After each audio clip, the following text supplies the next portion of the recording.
ሰላም ሰላም ውድ የኢትዮ ሼፍ ቤተሰቦቻችን እንደምን ቆያችሁ? ዛሬም በተለየና በአዲስ የምግብ አሰራር ተመልሰን መጥተናል። እስከ ቪዲዮ መጨረሻ ድረስ አብራችሁ እንድትቆዩ የኢትዮ ሼፍ ግብዣ ነው።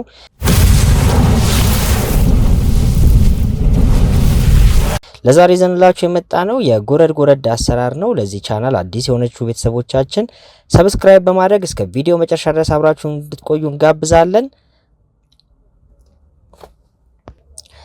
ጎረድ ጎረድ ለመስራት ከሚያስፈልጉን ዋነኛ ግብአቶች እንግዲህ ቀይ ስጋ ነው። ውድ የኢትዮ ሼፍ ቤተሰቦቻችን በምታዩት መንገድ የተመረጠ ከነጭ ስጋው ወይንም ደግሞ ከስራ ስር ነፃ የሆነ ቀይ ስጋ በመጀመሪያ ለቅመን እናዘጋጃለን።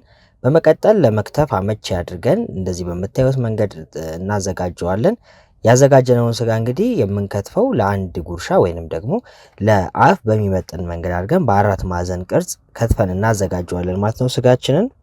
እንግዲህ ጎረድ ጎረድ በጣም ቀላል ከሚባሉ የምግብ አዘገጃጀቶች ውስጥ የሚመደብ ነው። ምንም ብዙ ፕሮሰስም የማይፈልግ ብዙ ስራም የማይፈልግ ምግብ አዘገጃጀት ነው።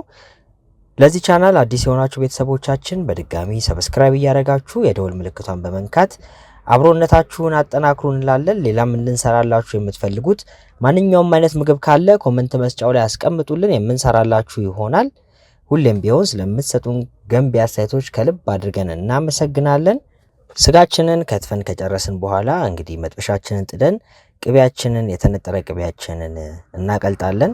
የምንጠቀማቸው ግብአቶች ቅቤ፣ ጨው፣ ኮረሪማ እንዲሁም ደግሞ በርበሬ ናቸው ማለት ነው።